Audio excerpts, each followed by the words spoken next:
La vie ressemble souvent à un immense casse-tête. Parfois, on possède toutes les pièces. D'autres fois, on ne parvient même pas à dénicher la boîte. Pourtant, il y a plus de 14 siècles, le prophète Mohammed, que la paix et les bénédictions d'Allah soient sur lui, nous a transmis une guidance éternelle. Et ce qui est magnifique, c'est que ces enseignements ne s'adressaient pas à un seul peuple. Ils concernent toute l'humanité. Aujourd'hui, je souhaite vous présenter 21 leçons de vie tirées de son exemple. Des leçons simples, concrètes et profondément transformatrices. Allons-y ensemble. Leçon 1. Commencer par la sincérité. L'un des enseignements les plus puissants du prophète, Muhammad sallallahu alayhi wa sallam, réside dans cette phrase. Les actes sont évalués selon les intentions. Cela paraît élémentaire, mais explorons-en la profondeur, car cette idée peut révolutionner votre existence. Tout ce que vous entreprenez, que ce soit lancer une entreprise ambitieuse ou simplement envoyer un message, est d'abord jugé par ce qui habite votre cœur. La motivation véritable est ce qui compte vraiment. Vous pourriez offrir 1 million à une œuvre caritative, mais si c'est uniquement pour recevoir des louanges, votre récompense s'arrête là, sous forme d'applaudissements humains.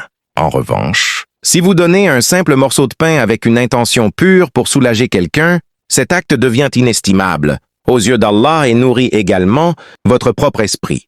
La sincérité transforme le banal en exceptionnel. Préparer un repas n'est plus seulement cuisiner, c'est offrir de l'amour dans une assiette. Soutenir un collègue dépasse la simple gentillesse. Cela contribue à son épanouissement. Même un sourire adressé à un inconnu, quand il naît du cœur, peut illuminer toute sa journée. La splendeur de la sincérité réside dans le fait que seul vous et votre Créateur pouvez la mesurer.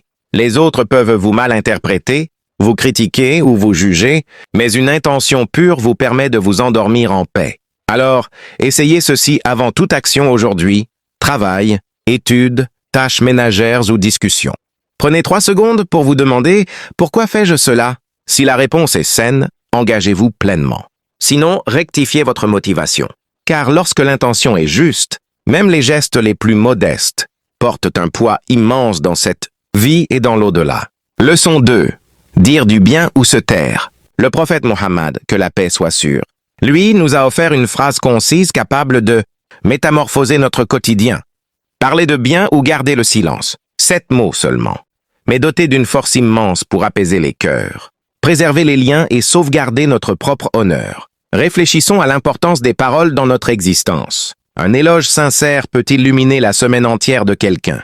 Une remarque imprudente peut briser une amitié. Une phrase peut déclencher un conflit, une autre le désamorcer. Les mots ne sont pas de simples sons, ce sont des instruments, des armes, parfois des remèdes. Nous vivons une époque où les paroles voyagent plus vite que nos réflexions. Un message traverse la planète en un instant, mais cette rapidité cache un piège. Nous parlons ou écrivons souvent sans vraiment réfléchir. Combien de fois avez-vous appuyé sur « envoyer » puis regretté immédiatement? Combien de fois avez-vous ressassé une conversation en vous demandant « Pourquoi ai-je dit cela ?» L'enseignement du prophète propose un filtre limpide. Si ce que vous allez exprimer n'est pas bénéfique, abstenez-vous. Bénéfique signifie vrai, bienveillant, utile et constructif. Sinon, le silence est préférable. Le silence n'est jamais vide. Il est chargé de maîtrise de soi, de sagesse et de noblesse. Soyons honnêtes, se taire demande du courage. L'ego réclame souvent le dernier mot. La colère pousse à vider son sac. Pourtant, la réalité est claire. On peut toujours parler plus tard. Mais on ne peut jamais retirer ce qui a été dit. La langue mesure quelques centimètres, mais elle peut anéantir des années de confiance. Le prophète mettait également en garde contre la médisance, les ragots et les propos blessants, car les paroles se propagent comme un incendie. Une étincelle, lancée sans réfléchir, peut dévorer une forêt entière sans qu'on s'en rende compte. Aujourd'hui, ce ne sont plus seulement nos bouches, mais nos claviers qui parlent. Chaque commentaire, chaque publication, chaque réponse compte. Essayez donc cette habitude. Avant de parler ou d'écrire, posez-vous 3 questions rapides. Est-ce vrai? Est-ce gentil? Est-ce nécessaire? Si l'une des réponses est non, optez pour le silence. Non pas un silence glacial ou punitif, mais un silence serein et réfléchi qui vous garde, maître de vous-même. Et la merveille de dire du bien, c'est qu'elle forge votre réputation. Les gens se souviendront. Ils sauront que vos paroles méritent d'être écoutées, qu'elle porte de la lumière et non des ombres. Quant au silence choisi, il ne sera pas gênant, il sera imposant. Souvenez-vous, les mots peuvent être des ponts ou des murs. Le prophète nous a appris à construire des ponts. Exprimez ce qui élève ou restez silencieux et laissez votre présence parler. Ce n'est pas de la faiblesse, c'est de la maîtrise. Leçon 3. Sourire fréquemment. Le prophète Muhammad, que la paix soit sur lui, était célèbre pour son sourire. De nombreux compagnons rapportaient que son visage rayonnait toujours de chaleur et de bienveillance. Dès qu'ils le voyaient, imaginez, l'homme le plus influent de l'histoire, guide d'une communauté en expansion, portant des responsabilités colossales. Et pourtant, il souriait souvent. Soyons sincères, dans notre société, les sourires sont parfois distribués avec parcimonie, comme des cadeaux précieux réservés aux photos, aux entretiens ou aux bons moments. Mais chez le prophète, le sourire n'était pas occasionnel. Il faisait partie intégrante de son caractère. Il souriait aux amis, aux inconnus, aux enfants, et même à ceux qui lui témoignaient de l'hostilité. Pourquoi? Parce qu'un sourire dépasse l'expression faciale. C'est un message. Il dit « Je te vois, je te respecte, tu es en sécurité auprès de moi ». La science contemporaine confirme que sourire libère des endorphines, réduit le stress, améliore l'humeur et renforce la confiance des autres. Mais le prophète n'avait pas besoin d'études pour savoir qu'un sourire guérit plus qu'un froncement de sourcils ne répare. Il en a fait une forme d'aumône. Oui, il a déclaré qu'un sourire adressé à un frère ou une sœur est une aumône. Pensez à la dernière fois où vous avez traversé une journée difficile et où quelqu'un vous a offert un vrai sourire chaleureux, pas un sourire forcé de service client. N'avez-vous pas senti un poids s'envoler? Voilà la force que vous portez dans votre visage. Certains disent « Je ne suis pas du genre à sourire ». C'est acceptable. Il ne s'agit pas de grimacer en permanence. L'essentiel est que le sourire soit authentique. On ne peut pas feindre les yeux. Les gens le perçoivent. Un sourire sincère naît du cœur, d'un élan de compassion et de bienveillance. Et voici le secret. Plus on s'exerce, plus cela devient naturel. Essayez dès demain. Souriez à votre famille au réveil, aux chauffeurs de bus, aux gardiens de l'immeuble, aux collègues que vous croisez à peine. Vous pourriez être la seule personne à lui sourire ce jour-là, et parfois, cela suffit à inverser le cours d'une journée. Le sourire du prophète n'ignorait pas les souffrances, ni ne prétendait que la vie est parfaite. Il portait l'espoir même au milieu des épreuves. Sourire ne signifie pas être exempt de difficultés. Cela veut dire refuser de laisser ces difficultés vous voler votre générosité. Voici donc le défi. Offrez au moins 5 sourires sincères chaque jour. Rassurez-vous, vous n'en manquerez jamais. Ils se renouvellent. Vous serez surpris de tout ce que vous recevrez en retour, car finalement, le sourire est l'une des pratiques prophétiques les plus accessibles et l'un des cadeaux les plus précieux que vous puissiez offrir. Leçon 4. Maîtriser sa colère. Le prophète Muhammad, que la paix soit sur lui, a déclaré un jour « L'homme fort n'est pas celui qui terrasse les autres à la lutte, mais celui qui se domine lorsqu'il est en colère. » Cette définition renverse nos conceptions habituelles de la force. Car soyons francs, pour beaucoup, la force évoque la puissance, la domination ou la victoire dans un débat. Ici, elle se mesure à la capacité de se contrôler soi-même. La colère nous touche tous. Elle fait partie de notre humanité. Même le prophète l'a ressenti, mais il ne la laissait pas le dominer. C'est là que se joue le vrai combat. Voyez la colère comme un feu. Il peut cuire vos aliments, chauffer votre maison, éclairer vos nuits, mais sans maîtrise, il réduit tout en cendres en un instant. Il en va de même pour la colère. Elle peut vous pousser à défendre l'injustice, mais si elle déborde sans discernement, elle anéantit des relations, des réputations et des opportunités. Nous avons tous vécu cela. On prononce des mots sous le coup de l'émotion, puis on rêve de pouvoir remonter le temps. Malheureusement, les paroles n'ont pas de bouton « annuler ». Le prophète offrait des conseils pratiques et simples pour apaiser la colère. Si vous êtes debout, asseyez. Vous, si vous êtes assis, allongez-vous. Buvez de l'eau, faites vos ablutions, éloignez-vous. Il ne s'agit pas de fuir le problème, mais de refroidir la flamme avant qu'elle ne consume tout. Voici un test révélateur pour découvrir le vrai caractère d'une personne. Observez-la non quand elle est calme, mais quand elle est en colère. La colère arrache le masque. C'est pourquoi le prophète nous invitait à conserver notre sang-froid même face à la provocation. Il ne s'agit pas d'étouffer ses émotions, mais de dominer ses réactions. Et soyons réalistes. Aujourd'hui, la colère ne se limite plus à la voix. Elle s'exprime aussi au bout des doigts. On rédige des commentaires rageurs. On envoie des messages impulsifs. Et on crée des inimitiés numériques, définitives en 30 secondes. Si le prophète vivait parmi nous, je suis convaincu qu'il ajouterait, avant de publier sous le coup de la colère, « Prenez une pause. Votre futur vous remerciera de ne pas avoir cliqué. » Un compagnon vint un jour demander un conseil au prophète. Celui-ci répondit simplement, « Ne te mets pas en colère. » L'homme insista, et le prophète répéta la même phrase. Pourquoi? Parce que dominer sa colère permet d'éviter la plupart des erreurs. Voici un petit exercice. La prochaine fois que la colère monte, que la chaleur envahit votre poitrine et que l'envie de répliquer vous submerge, arrêtez-vous. Inspirez profondément 3 fois. Demandez-vous, que me coûtera cette réaction? Si le prix est votre sérénité, votre relation ou votre dignité, il n'en vaut pas la peine. La véritable force ne consiste pas à dominer autrui, mais à se dominer soi-même. Leçon 5. Être bienveillant envers ses voisins. Le prophète Muhammad, que la paix soit sur lui, insistait. Tellement sur les voisins qu'un compagnon déclara « Il m'a tant parlé des voisins que j'ai cru qu'ils allaient hériter de moi. » Imaginez, aussi essentiel que la famille. Dans notre monde pressé, il est facile d'oublier ceux qui habitent à quelques mètres. On connaît par cœur la commande de café de nos amis, mais parfois pas le prénom de nos voisins. Pourtant, le prophète enseignait qu'être un bon croyant implique d'être bon envers son voisin, limité, et son cœur serein. Dans notre époque moderne, on nous répète sans cesse que plus c'est mieux, plus de vêtements, plus de gadgets, plus de tout. Les publicités murmurent « Il te faut cela pour être heureux ». Les réseaux sociaux exhibent des intérieurs parfaits, des vacances idéales, des vies sans défaut, et nous finissons par croire que la paix naît de l'accumulation. Mais la vérité est parfois inverse. La paix vient souvent de ce qu'on enlève. Le prophète s'allongeait sur une natte qui laissait des marques sur son dos. Un compagnon proposa de lui procurer quelque chose de plus doux. Il répondit que ce monde ressemble à l'ombre d'un arbre pour le voyageur. On s'y repose un instant, puis on repart. En clair, ne vous attachez pas trop au confort au point d'oublier votre voyage. La simplicité n'exclut pas la beauté ni le bien-être. Elle signifie simplement ne pas être possédé par ce qu'on possède. Vous pouvez apprécier de belles choses, à condition qu'elles ne vous possèdent pas. Quand votre bonheur dépend des objets matériels, vous courez sans jamais arriver. Regardez votre maison. Combien de vêtements dans votre armoire portez-vous vraiment?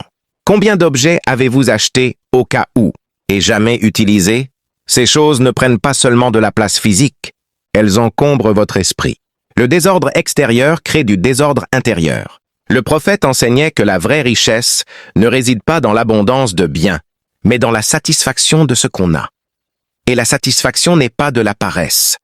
C'est un choix conscient de valoriser ce qui est déjà là plutôt que de désirer sans fin ce qui manque. Voici une idée concrète. Une fois par mois, sélectionnez 5 objets inutilisés et offrez-les. Vêtements, livres, ustensiles de cuisine. Quelqu'un d'autre en aura peut-être besoin. Vous serez étonné de la légèreté que cela procure. Et la simplicité ne concerne pas seulement les objets. Elle s'étend à votre emploi du temps, vos engagements, vos pensées. Nous compliquons souvent l'existence avec des drames, des rancunes et des rivalités inutiles.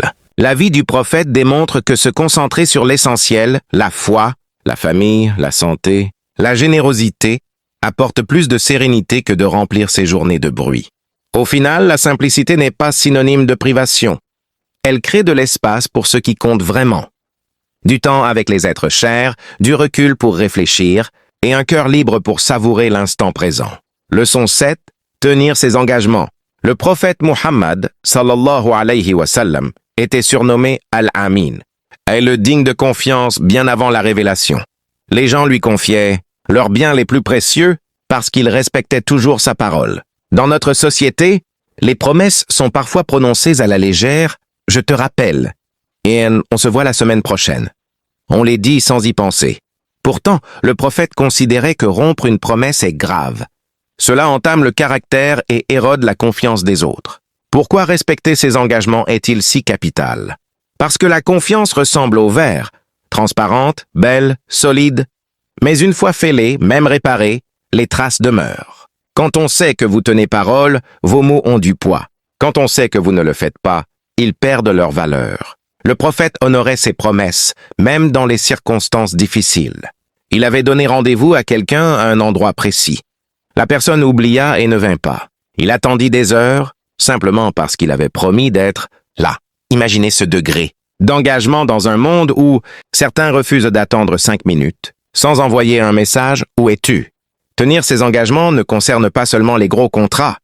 Cela s'applique aux petites promesses quotidiennes. Si vous dites à votre enfant « On joue après le dîner » et que vous ne le faites pas, il le remarque. Si vous assurez à un collègue « Je t'envoie le fichier vendredi » et que vous oubliez, il le remarque. Ces petites déceptions s'accumulent avec le temps. Bien sûr, la vie réserve des imprévus. Maladie, urgence, événements inattendus. Dans ces cas, le prophète nous enseignait l'honnêteté et la communication. Un simple « Désolé, je ne pourrai pas venir » préserve davantage la confiance que le silence ou les excuses tardives. Tenir ses engagements signifie aussi ne pas les formuler à la légère. Parfois, on promet pour faire plaisir sur le moment, mais on ne peut pas tenir ensuite. Le prophète évitait cela. Il ne disait pas oui à tout, mais quand il le disait, cela avait du sens. Voici un conseil pratique. Avant toute promesse, grande ou petite, arrêtez-vous et demandez-vous « Puis-je vraiment le faire ?» Si oui, engagez-vous et allez jusqu'au bout. Sinon, ou si vous hésitez, soyez franc dès le départ. Les gens respectent la vérité, même quand elle n'est pas ce qu'ils souhaitent entendre. En fin de compte, respecter ses engagements ne vise pas seulement à éviter les déceptions. C'est construire une vie où les autres savent qu'ils peuvent compter sur vous. Et cela constitue un héritage précieux. Leçon 8. Recherchez le savoir. Le prophète Mohammed, que la paix soit sur lui, nous, invitait à chercher le savoir du berceau à la tombe. Il présentait l'apprentissage non comme un événement ponctuel, mais comme un parcours qui dure toute la vie. Et il ne limitait pas cela au savoir religieux. Il valorisait tout apprentissage utile à l'humanité, que ce soit pour approfondir la foi ou acquérir des compétences qui améliorent le monde. Aujourd'hui, nous disposons de plus d'informations que n'importe quelle génération précédente. Nous portons des bibliothèques entières dans nos poches, pourtant nous les utilisons parfois pour défiler sans but. Le prophète nous rappelait que le vrai savoir ne consiste pas à accumuler des faits. Il s'agit de les mettre en pratique pour créer du bien.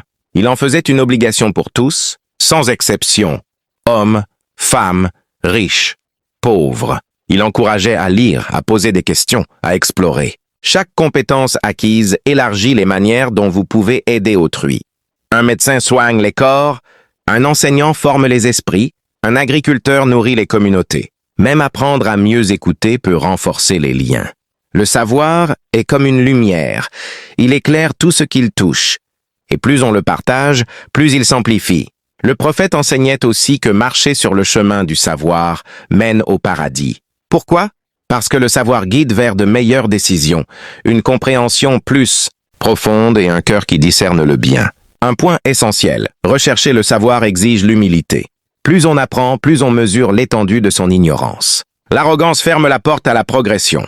Le prophète, le plus savant de tous, écoutait les autres, posait des questions et accueillait les conseils. Comment intégrer cela au quotidien? Pas besoin de reprendre des études à temps plein.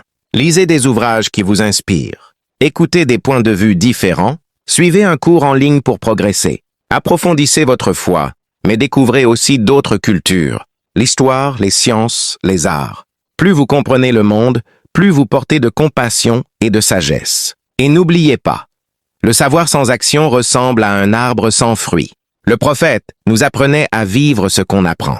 Si vous découvrez la bienveillance, mettez-la en pratique. Si vous apprenez la patience, appliquez-la dans les épreuves. Si vous étudiez la santé, prenez soin de votre corps. Au bout du compte, chercher le savoir, c'est devenir une meilleure version de soi-même, non seulement pour soi, mais pour tous ceux dont la vie croise la vôtre. Leçon 9. Faire preuve de douceur. Le prophète Mohammed, que la paix soit sur lui, a dit « La douceur n'embellit rien sans l'améliorer, et rien ne devient laid sans qu'elle en soit absente. » En d'autres termes, la douceur ne se contente pas d'améliorer les situations, elle les métamorphose. On confond souvent douceur et faiblesse. Pourtant, il faut bien plus de force pour rester doux quand on pourrait être dur. N'importe qui peut crier, claquer une porte ou envoyer un message agressif. La douceur demande maîtrise de soi, empathie et la capacité de voir l'être humain derrière la frustration. Observez la vie du prophète, leader, enseignant, juge, époux, ami. Dans tous ses rôles, la douceur était sa norme. Même face aux insultes, il ne répondait pas par la dureté. Il choisissait des mots calmes, empreints de dignité et de bienveillance. Et souvent, cette douceur touchait les cœurs plus profondément que n'importe quel débat.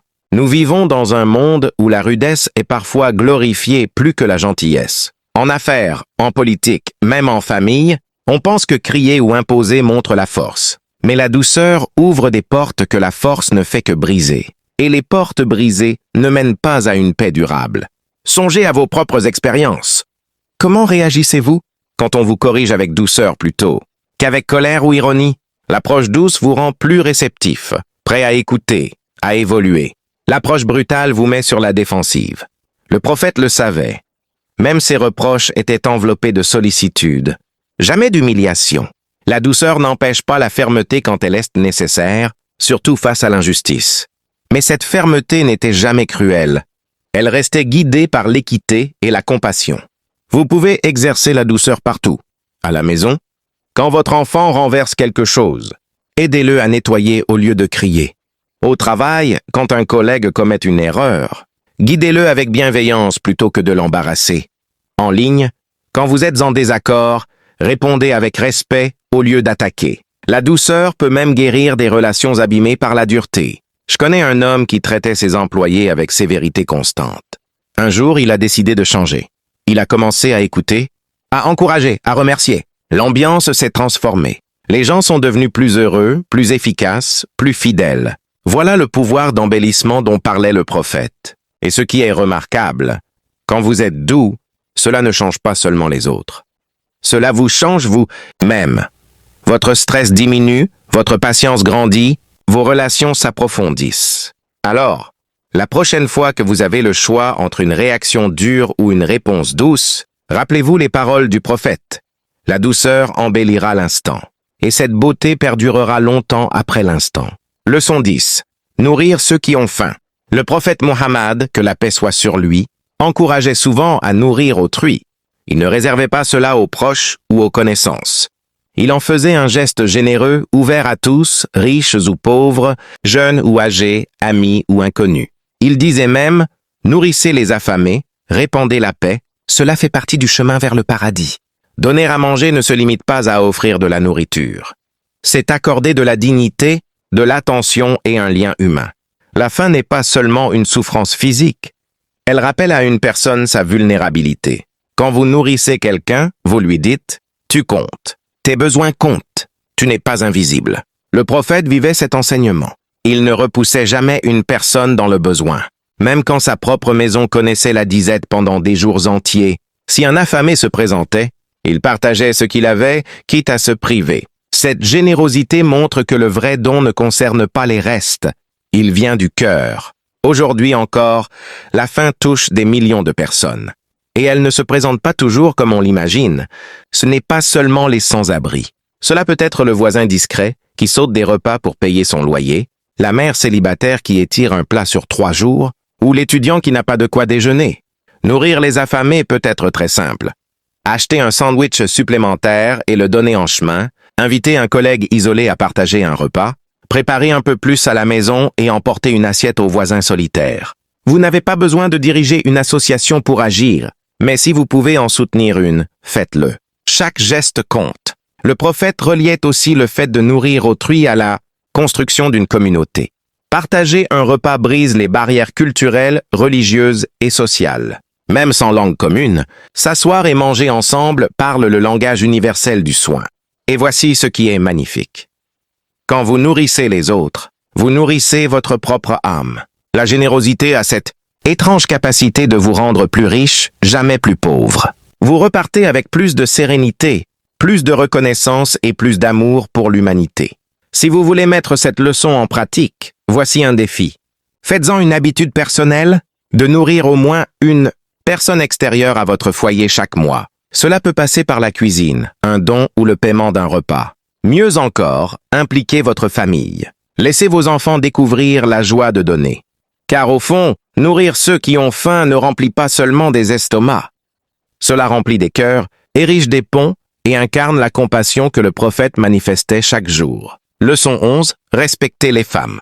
Le prophète Muhammad sallallahu alayhi wa sallam vivait dans une époque et une société où les femmes étaient fréquemment dévalorisées, réduites au silence ou considérées inférieures aux hommes. Ses enseignements et son exemple personnel ont radicalement transformé cette vision. Il honorait les femmes, valorisait leurs paroles et les traitait avec dignité, non comme une concession, mais comme un droit fondamental. L'une de ses déclarations les plus fortes est « Les meilleurs d'entre vous sont ceux qui sont les meilleurs envers leurs épouses, et je suis le meilleur d'entre vous envers mes épouses. » Remarquez, il n'a pas dit « les plus forts », ni « les plus riches ». Il évaluait la valeur d'un homme à sa façon de traiter les femmes les plus proches de lui. C'est le leadership par l'exemple. Chez lui, le prophète n'exerçait pas un pouvoir autoritaire. Il écoutait ses épouses, sollicitait leur avis et suivait même leurs suggestions. Un moment célèbre de sagesse dans l'histoire islamique vint d'une de ses épouses, Salama. Lors d'une situation tendue après un traité de paix, elle proposa une solution simple et sage. Le prophète l'appliqua immédiatement, apaisant toute la crise. Voilà le respect en action. Il s'opposait fermement à toute maltraitance des femmes. Il enseignait que les filles sont une bénédiction, non un fardeau, un message révolutionnaire à l'époque. Il affirmait que bien élever ses filles pouvait ouvrir les portes du paradis. Et il ne se contentait pas de le prêcher. Il le vivait. Son amour pour sa fille Fatima était légendaire. Dès qu'elle entrait, il se levait, l'embrassait sur le front et l'installait à ses côtés. Imaginez le message envoyé à tous les témoins. Voilà comment on honore sa fille. Respecter les femmes va au-delà de la politesse. Cela signifie valoriser leur humanité, leurs idées, leurs contributions. Aujourd'hui, cela peut se traduire par écouter sans interrompre, attribuer le crédit aux idées proposées, garantir une rémunération équitable pour un travail égal et dénoncer le harcèlement ou la discrimination. Cela inclut aussi le respect dans l'intimité, pas seulement en public. Le prophète ne rabaissait jamais ni ne se moquait des femmes de sa vie. Il n'utilisait pas son autorité pour les faire taire. Le respect faisait partie de son caractère quotidien, pas d'une mise en scène. Pour les femmes qui lisent ceci, l'exemple du prophète est un rappel. Votre valeur ne dépend pas du regard de la société. Elle vient d'Allah. Pour les hommes, sa vie est un modèle. La force ne réside pas dans l'oppression des femmes, mais dans leur élévation. Voici une action concrète.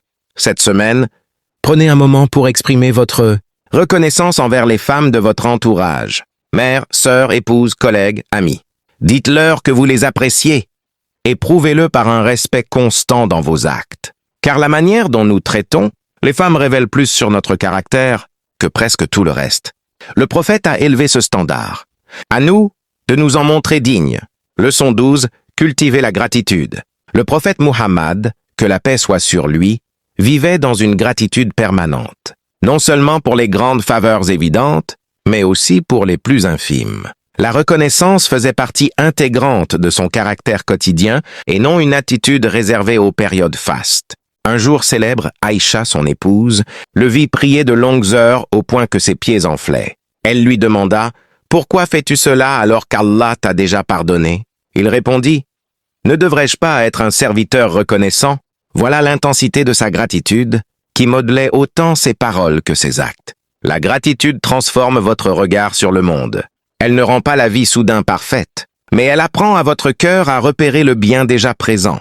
Et ce qui est merveilleux, la gratitude n'est pas, peu importe son identité, ses convictions ou son origine. La bienveillance envers les voisins n'est pas compliquée. Cela peut se limiter à rapporter sa poubelle, partager un plat quand on cuisine en surplus, ou prendre des nouvelles quand on remarque un silence inhabituel.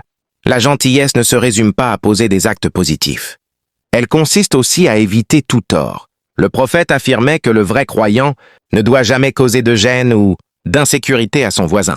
Cela implique de modérer le bruit, de maintenir la propreté et de respecter les espaces communs. Permettez-moi une anecdote vécue. Je connais un homme dont le voisin bloquait régulièrement son allée. Il aurait pu crier, discuter fermement ou appeler les autorités. Au lieu de cela, il frappait doucement à la porte, souriait et disait « Frère, je sais que tu es occupé.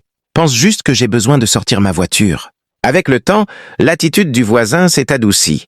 Aujourd'hui, ils sont amis proches. Voilà la force de la patience alliée à la bonté. Le prophète ne réservait pas cette bienveillance à ceux qu'on apprécie. Même face à un voisin difficile, l'exigence reste identique. Cela prend une dimension particulière dans les villes multiculturelles où des personnes de tous horizons cohabitent.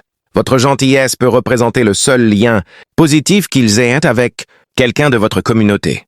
Et la bienveillance se propage. Vous aidez votre voisin, il aide le sien, et bientôt tout un quartier devient plus sûr, plus chaleureux et plus solidaire. On rêve souvent de changer le monde, mais le changement commence parfois à 2 portes de chez soi. Voici un défi pour cette semaine. Réaliser un geste inattendu de gentillesse envers un voisin. Cela peut être aussi simple qu'un bonjour souriant, proposer de porter ses courses ou offrir un petit présent lors d'une fête, même si ce n'est pas la vôtre. Ce petit geste peut ouvrir la voie à la confiance, à la connexion et à une véritable communauté. Car au fond, être bienveillant avec ses voisins, ce n'est pas seulement être un bon voisin, c'est être un bon être humain. Et c'est un héritage que le prophète, sallallahu alayhi wa sallam, nous a légué à tous. Leçon 6, la simplicité est une richesse. Le prophète Muhammad, que la paix soit sur lui, menait une existence d'une simplicité remarquable. Cela ne venait pas d'un manque d'opportunités de confort. À certains moments, la prospérité affluait à Médine. Pourtant, il optait pour un mode de vie sans superflu. Sa maison restait modeste, ses biens réservés aux moments faciles. Le prophète exprimait sa reconnaissance même dans l'épreuve, nous enseignant que chaque difficulté cache des bénédictions. Croissance, patience, sagesse ou lien plus profond avec Allah. Dans notre époque, il est facile de se focaliser sur ce qui manque. Les réseaux sociaux exhibent des maisons idéales, des vacances de rêve, des vies parfaites, et nous tombons dans la comparaison et la plainte. Mais la gratitude inverse cette logique. Elle déplace l'attention de l'absence vers la présence. Le prophète enseignait aussi que remercier les gens revient à remercier Allah.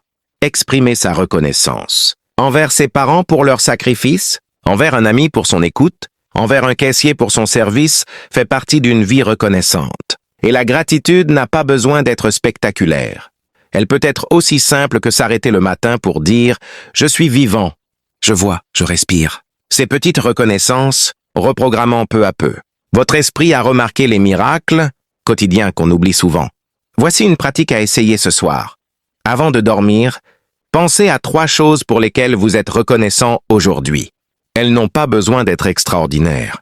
Quelqu'un qui vous a tenu la porte, un instant de calme, un thé à la bonne température. Notez-les si possible. Avec le temps, vous trouverez plus difficile d'être négatif, car votre esprit sera entraîné à chercher le positif. La gratitude est puissante parce qu'elle vous transforme de l'intérieur. Un cœur reconnaissant est plus calme, plus patient, plus généreux. Vous enviez moins les autres, car vous êtes occupé à apprécier vos propres bienfaits. Vous êtes plus enclin à la gentillesse, car vous voyez le monde à travers l'abondance plutôt que la rareté. Le prophète vivait ainsi chaque jour. Et si nous adoptons ne serait-ce qu'un petit pas vers cet état d'esprit, nous découvrirons que la gratitude ne nous rend pas seulement plus heureux, elle nous rend meilleurs. Leçon 13. Pardonnez facilement. Le prophète Muhammad, que la paix soit sur lui, pardonnait d'une manière qui continue de nous émerveiller. Quand nous entendons ces récits, il ne se contentait pas de passer sur les petites erreurs. Il pardonnait à ceux qui l'avaient profondément blessé, insulté, rejeté et même tenté de lui nuire. L'un des exemples les plus touchants est son retour à la Mecque, après des années de persécution. Beaucoup de ceux qui l'avaient ridiculisé, attaqué ses partisans et l'avaient contraint à l'exil, se tenaient maintenant devant lui, impuissants, attendant une sanction. Au lieu de vengeance, il prononça des mots qui résonnent encore à travers les siècles. « Partez, vous êtes libres !» C'est un pardon d'une hauteur que la plupart d'entre nous peinons à concevoir. Pardonner ne signifie pas que l'offense était acceptable, ni qu'on oublie ou qu'on fait semblant que cela n'a pas fait mal. Cela signifie choisir de ne pas laisser cette douleur diriger votre avenir. Le prophète enseignait que garder la rancune et la colère ne fait qu'empoisonner son propre cœur. Quand vous pardonnez, c'est vous-même que vous libérez avant tout. Soyons honnêtes, pardonner n'est pas aisé. Notre ego adore tenir les comptes. Nous pensons, si je pardonne, ils croiront avoir gagné. Pourtant, le pardon n'est ni une victoire ni une défaite. C'est s'élever au-dessus. C'est affirmer que ma paix intérieure compte plus que mon orgueil. Et cela ne concerne pas seulement les grandes trahisons. Dans le quotidien, un ami qui oublie de rappeler, un collègue qui s'approprie votre idée, un membre de la famille qui fait une remarque blessante. Ce sont autant d'occasions de choisir entre accumuler du ressentiment ou le relâcher. Le prophète nous encourageait à le faire rapidement, car plus on retient, plus le poids devient lourd. Pardonner ne veut pas toujours dire reprendre la relation telle qu'avant. Parfois, on pardonne tout en maintenant des limites saines. Le prophète pardonnait, mais enseignait aussi la sagesse. On n'est pas obligé de réinviter quelqu'un dans un espace où il peut vous blesser à nouveau. Le pardon relève du cœur. La confiance relève de l'expérience. Voici une pratique simple. Quand quelqu'un vous offense, arrêtez-vous et demandez-vous, si le prophète était là, comment voudrait-il que je réagisse? Cette seule perspective peut adoucir votre cœur. Et si vous trouvez le pardon trop difficile sur le moment, commencez au moins par demander à Allah de vous y aider. C'est déjà un pas vers la libération. Et voici ce qui est beau. Chaque pardon plante des graines de miséricorde dans votre vie. Le prophète enseignait que ceux qui font preuve de miséricorde envers autrui recevront la miséricorde d'Allah. Alors, pardonnez, non parce qu'ils le méritent toujours, mais parce que vous méritez la paix. Leçon 14. Aider sans attendre de retour. Le prophète Mohammed, que la paix soit sur lui, avait une manière exceptionnelle d'aider les autres. Sans chercher la reconnaissance, sans attendre de louanges, et encore moins de contrepartie future. Il aidait simplement parce que c'était juste, parce que cela plaisait à Allah et parce que cela apportait du bien à autrui. Il disait que les personnes les plus chères à Allah sont celles qui profitent le plus aux autres. Remarquez, il n'a pas précisé à ceux qui peuvent rendre l'appareil, ni à ceux qui vous remercieront publiquement. C'était simplement aux autres. Dans notre société, l'aide est souvent perçue comme une transaction. Je t'ai rendu service, maintenant tu me dois quelque chose. Le prophète abolissait totalement cette mentalité. Le vrai secours s'offre avec une main ouverte et un cœur ouvert, puis se libère sans attente. Aider sans attendre de retour est puissant, car cela libère les deux parties. Le donneur n'est pas rongé par l'amertume si le geste n'est pas rendu. Le receveur n'est pas sous pression pour compenser. C'est de la pure bienveillance. Le prophète ne se limitait pas aux grandes actions. Il valorisait les plus petits gestes, porter un fardeau, consoler un enfant, guider un voyageur perdu ou simplement écarter un objet dangereux du chemin. Ces actes nous paraissent insignifiants, mais aux yeux d'Allah, ils peuvent être immenses. Et voici la vérité. Vous pensez peut-être que votre aide est minime, mais vous ignorez à quel point elle peut compter pour quelqu'un. Un homme demanda un jour au prophète quelle était la meilleure aumône. La réponse? Donner de l'eau à boire. Simple, mais imaginez combien cette eau devient précieuse pour une personne assoiffée. Concrètement, aider sans attendre de retour peut signifier offrir son temps pour aider un collègue à respecter, une échéance sans espérer une réciprocité, partager une compétence gratuitement, participer à un travail communautaire sans chercher son nom sur une liste de donateurs. Et si des remerciements arrivent, acceptez-les avec grâce, mais ne les laissez pas devenir votre moteur. Le prophète nous rappelait que la vraie récompense de l'aide vient d'Allah et qu'elle dépasse infiniment toute rétribution terrestre. Voici un changement de perspective simple. Au lieu de vous demander « Qu'est-ce que j'y gagne ?» Posez-vous « Comment puis-je être utile aujourd'hui ?» Cette seule question peut transformer votre façon d'interagir avec le monde. Car quand vous aidez sans compter, quelque chose d'extraordinaire se produit. Les gens se sentent en sécurité près de vous. Ils savent que vous donnez sans attache. Et cette confiance, cette ouverture, vaut bien plus que n'importe quel retour. Alors aidez généreusement, donnez discrètement, servez sincèrement, et sachez que le bien que vous semez finit toujours par vous revenir, même si ce n'est pas de la même personne. Leçon 15. Prendre soin de sa santé. Le prophète Mohammed, que la paix soit sur lui, nous enseignait que notre corps est un dépôt confié par Allah. Il ne nous appartient pas vraiment, comme nous le pensons. Il nous est prêté pour un temps limité et nous devrons le rendre un jour. La façon dont nous en prenons soin fait partie de notre responsabilité. Il prônait la modération dans l'alimentation. Aucun récipient n'est pire que l'estomac. Quand l'homme le remplit, il suffit au fils d'Adam de quelques bouchées pour redresser son dos. S'il tient à en prendre plus, qu'il réserve un tiers à la nourriture, un tiers à la boisson et un tiers à l'air. Principe clair, ne pas surcharger son corps. Pourtant, Dans notre monde actuel avec les livraisons de repas à volonté, les portions géantes et les snacks omniprésents, cette discipline est souvent oubliée. Prendre soin de sa santé ne se limite pas à l'alimentation. Le prophète était actif, il marchait, montait à cheval, voyageait, travaillait de ses mains. Il ne restait pas inactif. Il se reposait également bien, faisait de courtes siestes quand nécessaire et évitait de s'épuiser inutilement. En somme, il pratiquait un équilibre de vie que beaucoup d'entre nous doivent redécouvrir. La santé n'est pas seulement physique, elle est aussi mentale et émotionnelle. Le prophète valorisait un esprit apaisé et un cœur satisfait. Il encourageait le rappel d'Allah, la patience, la gestion du stress par la prière et le temps passé avec les êtres chers, tous aussi essentiels qu'une bonne alimentation ou de l'exercice. Négliger sa santé finit par diminuer notre capacité à servir autrui, à poursuivre nos rêves et à savourer l'existence. Imaginez vouloir soutenir votre famille ou votre communauté, mais que votre corps, usé par des années d'abandon, ne suive plus. La vie du prophète nous montre que la force est un cadeau qu'il faut préserver. Voici quelques étapes pratiques inspirées de son exemple. Mangez en conscience et arrêtez avant de vous sentir lourd. Restez actif, marchez, étirez-vous. Travaillez de vos mains, ne laissez pas vos muscles s'endormir. Reposez-vous bien, ne glorifiez pas l'épuisement. Le sommeil n'est pas de la paresse, c'est l'entretien du corps et de l'esprit. Protégez votre santé mentale. Fuyez les environnements toxiques, passez du temps dans la nature et entourez-vous de bonne compagnie. Et voici un changement de regard puissant. Prendre soin de sa santé n'est pas égoïste. C'est une forme de service envers Allah et envers les autres. Quand vous êtes en bonne santé, vous avez plus d'énergie pour prier, travailler, aider, sourire et être présent. Alors, soignez votre corps, nourrissez votre esprit, protégez votre cœur, car un jour on vous demandera comment vous avez utilisé ce dépôt. Dire « J'étais trop occupé pour m'en occuper » ne sera pas une réponse satisfaisante. Leçon 16. Respectez les aînés, aimez les jeunes. Le prophète Muhammad sallallahu alayhi wa sallam manifestait un profond respect envers les aînés et un amour tout aussi profond envers les jeunes. Cet équilibre est rare, beaucoup penchent d'un côté ou de l'autre, mais lui l'incarnait parfaitement. Concernant les aînés, il enseignait que les respecter équivaut à respecter Allah lui-même.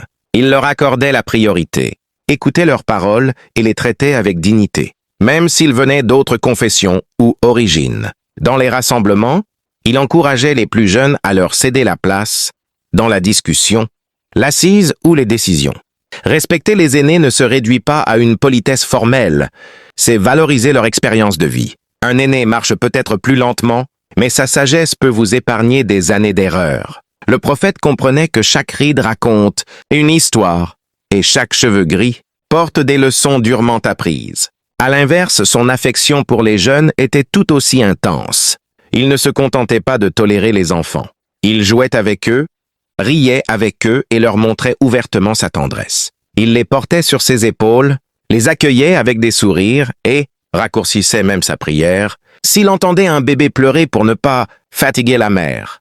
Voilà l'équilibre. Les aînés recevaient son respect, les jeunes sa chaleur. Les uns et les autres se sentaient vus, valorisés et aimés. Dans notre monde actuel, on observe souvent un fossé entre générations. Les jeunes jugent les anciens déconnectés, les anciens trouvent les jeunes irrespectueux. Le prophète comblait ce fossé. Il enseignait que les aînés doivent faire preuve de miséricorde envers les jeunes et les jeunes de respect envers les aînés. C'est une voie à double sens. Voici comment vivre cette leçon aujourd'hui. Si vous êtes plus âgé, prenez le temps d'écouter les jeunes sans rejeter leurs idées, partagez votre expérience sans les diminuer. Si vous êtes plus jeune, saluez les aînés avec chaleur, levez-vous à leur arrivée. Aidez-les à porter des charges lourdes, demandez leur avis même si vous n'êtes pas d'accord sur tout. Montrez que leurs paroles comptent. Ces petits gestes peuvent transformer les relations. Imaginez un adolescent qui rend visite à un voisin âgé ou un grand-parent qui apprend à utiliser les appels vidéo pour rester en contact avec ses petits-enfants. Ces attentions rapprochent les âges. Le prophète savait qu'une communauté saine est celle où les aînés se sentent honorés et les jeunes aimés. Car quand chacun se sent valorisé, on ne construit pas seulement du respect, on bâtit la confiance, l'unité et l'appartenance. Alors, si vous êtes jeune, cherchez cette semaine un aîné à honorer. Si vous êtes plus âgé, trouvez un jeune à encourager. Cet échange simple peut être le début d'un lien durable. Leçon 17. Réconcilier les gens. Le prophète Mohammed, que la paix soit sur lui, considérait la réconciliation entre personnes comme l'une des formes les plus élevées de bienfaisance. Il affirmait même que rétablir l'harmonie entre deux individus surpasse de nombreux actes d'adoration. Pourquoi? Parce que quand vous réparez une relation, vous ne venez pas seulement en aide à deux personnes. Vous restaurez le tissu d'une communauté entière. Il comprenait que les désaccords font partie de la vie humaine. Même les liens les plus étroits, entre amis ou en famille, peuvent se rompre. Mais il savait aussi que laisser ces fissures sans soin peut les transformer en murs qui séparent pour des années, parfois pour toujours. C'est pourquoi il encourageait les croyants à être des constructeurs de ponts plutôt que de murs. Un bel exemple de sa vie. Quand des tensions surgissaient entre différents groupes à Médine, il rencontrait les deux parties, écoutait avec patience et les aidait à trouver un terrain d'entente. Il ne se contentait pas de dire « entendez-vous ». Il comprenait la douleur et le point de vue de chacun, puis les guidait vers une solution juste et compatissante. Aujourd'hui, la réconciliation peut prendre d'autres formes, mais les principes demeurent. Cela peut consister à aider deux amis à dialoguer après une dispute, à servir d'intermédiaire entre des membres de la famille qui ne se parlent plus depuis longtemps, ou à apaiser une querelle au travail avant qu'elle ne dégénère. Le prophète nous mettait en garde contre la médisance et les ragots, car ils rendent la réconciliation plus difficile. Si vous jetez constamment du carburant sur le feu, vous ne pouvez pas prétendre ensuite aider à l'éteindre. Un vrai réconciliateur évite les partialités injustes, respecte la confidentialité et parle avec sincérité aux deux camps. Il est important de préciser, faire la paix ne signifie pas forcer un retour dans des situations toxiques. L'objectif est une compréhension authentique et une résolution réelle, pas un simulacre de tout va bien. Parfois, la paix inclut des limites saines avec un respect mutuel. Voici une approche pratique. Écoutez d'abord, parlez ensuite. Laissez chaque personne s'exprimer sans interruption. Reconnaissez leurs émotions. Même si vous n'êtes pas d'accord sur tout, mettez en avant les points communs. Souvent, il y en a plus qu'on ne croit. Encouragez des excuses et du pardon, mais seulement s'ils sont sincères. Et rappelez-vous, parfois, vous ne pourrez pas tout réparer. Ce n'est pas grave. Planter la plus petite graine de bonne volonté est déjà une victoire. Le prophète nous rappelait que la récompense de la réconciliation est immense, car vous choisissez l'unité plutôt que l'ego, la compassion plutôt que l'orgueil, et la guérison durable plutôt que la satisfaction immédiate. Alors, regardez autour de vous. Y a-t-il une amitié, un lien familial ou communautaire qui est rompu? Peut-être êtes-vous la personne capable de construire le pont. Leçon 18. Voyager léger dans la vie. Le prophète Mohammed, sallallahu alayhi wa sallam, a dit un jour, « Sois dans ce monde comme un étranger ou un voyageur. » Cette phrase courte, si on la médite vraiment, peut transformer complètement votre façon de vivre. Pensez à votre attitude quand vous voyagez. Vous emportez seulement l'essentiel. Vous ne décorez pas votre chambre d'hôtel comme si vous alliez y rester éternellement.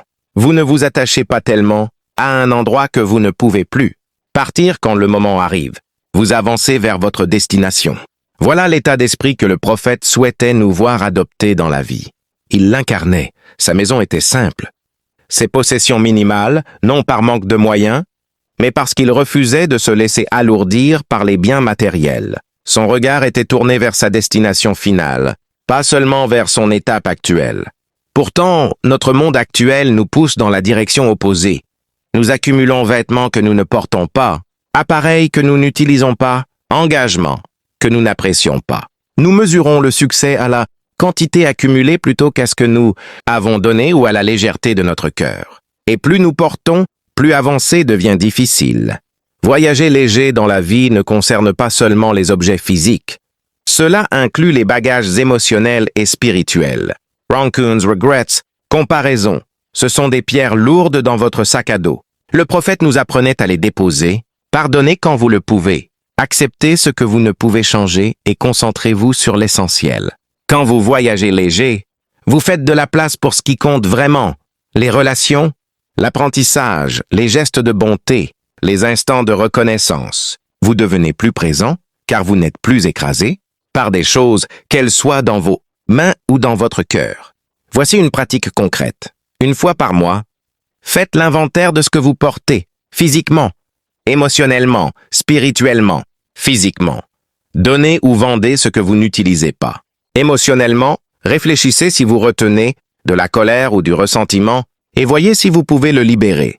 Spirituellement, demandez-vous si vous vous focalisez trop sur le temporaire au détriment de l'éternel. Le prophète savait que la vie est un voyage vers une destination ultime, au-delà de ce monde.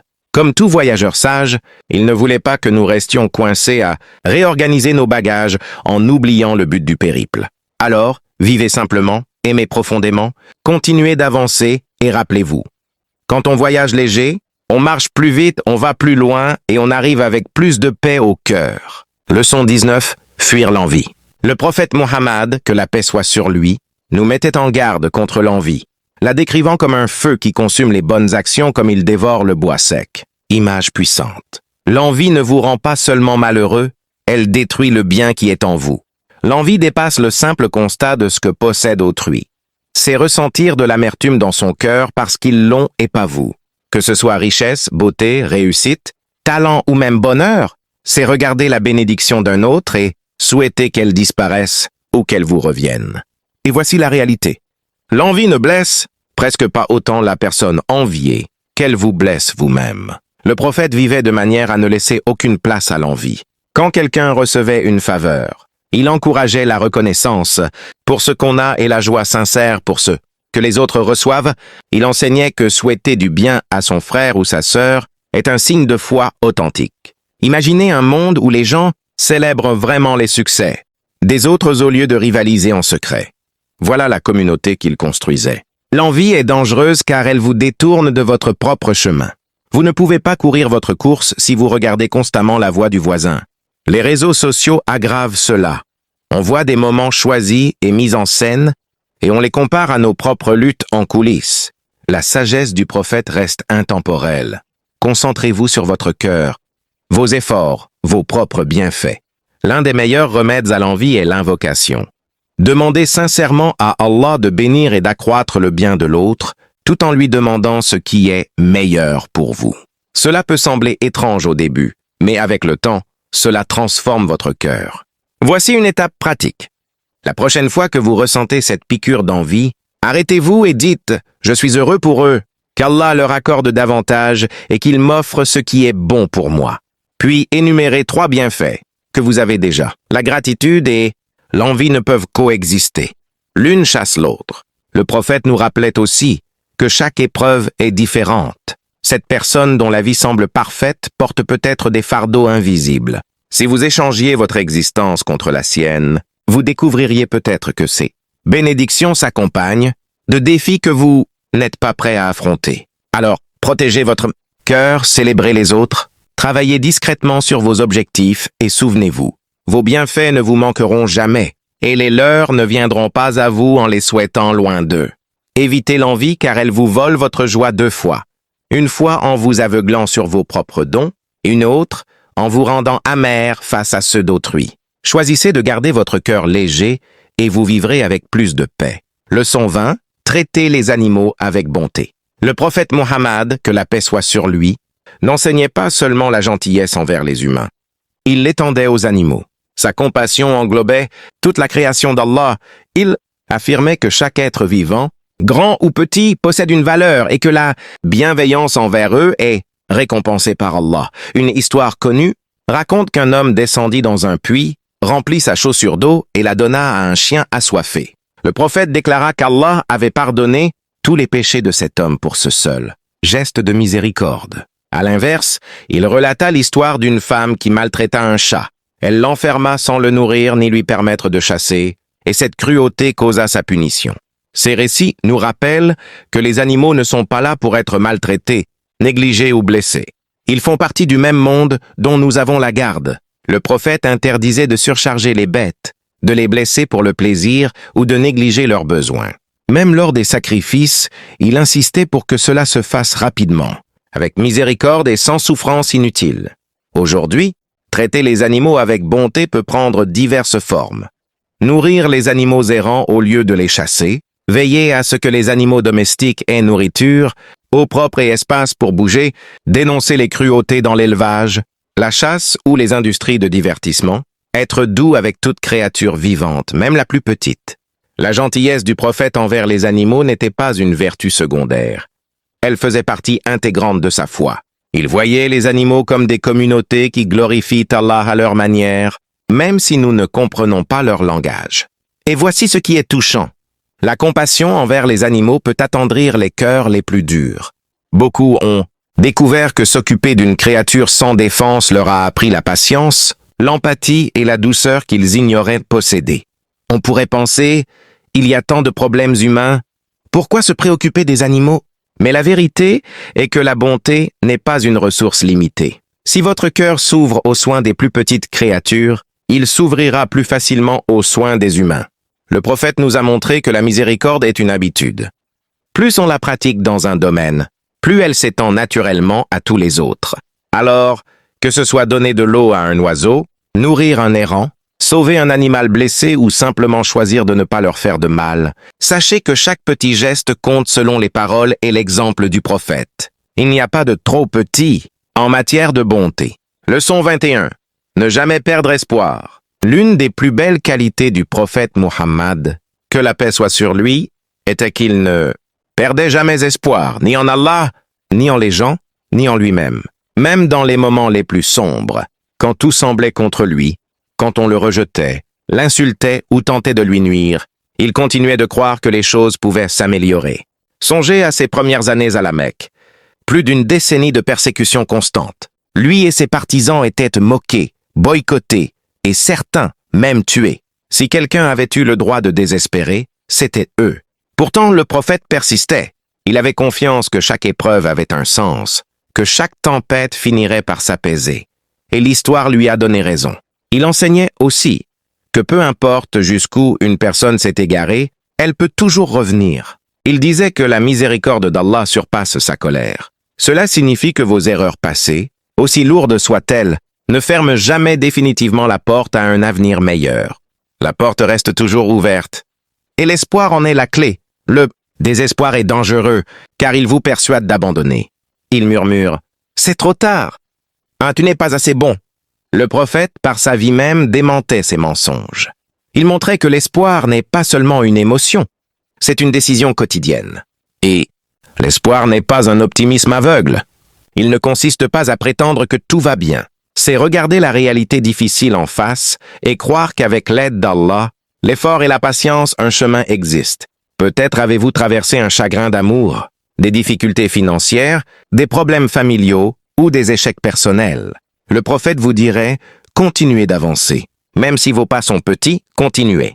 Un petit pas dans la bonne direction vaut mieux que l'immobilité dans le désespoir. » Il enseignait aussi que secourir les autres est l'un des meilleurs moyens de raviver son propre espoir. Quand vous relevez quelqu'un, vous vous rappelez que le bien existe encore et que vous pouvez y contribuer. Voici une habitude simple.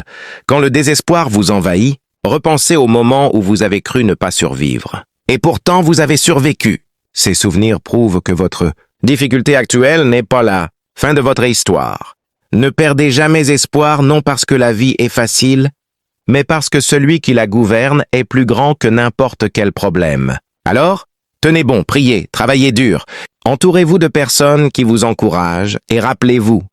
La vie du prophète nous enseigne que même la nuit la plus longue et la plus sombre se termine toujours par un lever de soleil. Votre aube approche. Et parfois, cette aube ne surgit pas d'un coup. Parfois, ce n'est pas un soleil éclatant, mais une faible lueur qui se glisse à l'horizon. Ne la méprisez pas parce qu'elle est petite. Toute grande transformation commence par quelque chose de modeste. Le prophète a traversé des années d'épreuves avant de voir les fruits de sa mission. Il y eut des moments où ses partisans étaient rares, les ressources limitées et l'espoir fragile. Pourtant, il considérait chaque petit progrès comme important, car il l'était. Vos petits progrès comptent aussi. L'espoir ressemble à une graine. Vous la plantez aujourd'hui et vous ne voyez rien pendant un temps. Le sol peut paraître sec, le monde autour de vous peut même vous dire que c'est inutile. Mais sous la surface, quelque chose se passe. Des racines se forment, la vie grandit, et au moment voulu, la graine perce.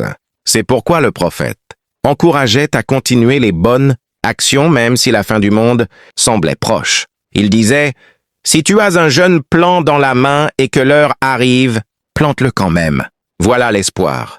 La conviction qu'aucun acte de bien n'est perdu, si petit ou tardif soit-il. Alors, peut-être que votre acte d'espoir, aujourd'hui, est d'envoyer cette candidature, de passer cet appel, de faire cette prière, de vous excuser auprès de quelqu'un, ou de vous pardonner à vous-même.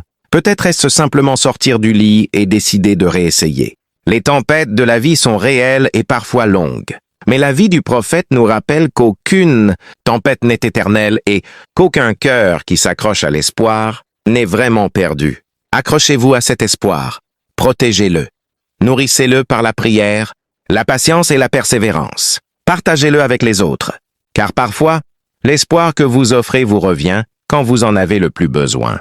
Et en avançant, souvenez-vous, votre histoire n'est pas terminée. Vous n'êtes pas bloqué. Vous êtes en chemin. Et Allah peut transformer votre situation de manière que vous n'imaginez même pas. La nuit passera, l'aube viendra. Et quand elle sera là, vous regarderez en arrière et réaliserez que chaque pas, chaque larme, chaque prière, chaque instant où vous avez refusé d'abandonner vous menait précisément ici.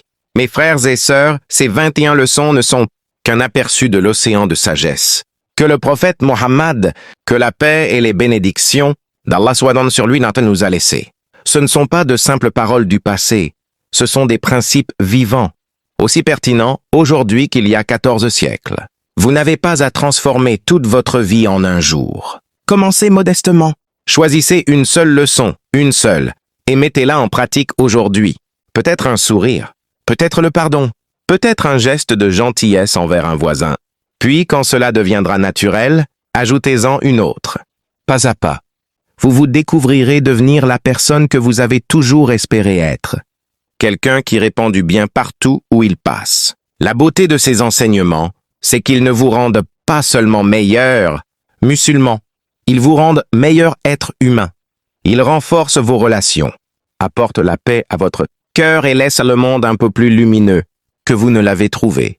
Alors, en retournant à votre quotidien, rappelez-vous que chaque instant est une occasion de choisir le caractère plutôt que l'ego, la bienveillance plutôt que la colère, l'espoir plutôt que le désespoir. Et si vous vous sentez perdu un jour, revenez simplement à ces leçons, elles vous ramèneront chez vous. Qu'Allah nous permette à tous de vivre avec sincérité, de répandre la compassion et de laisser derrière nous un héritage de bien, comme notre bien-aimé prophète, que la paix soit sur lui, nous l'a enseigné.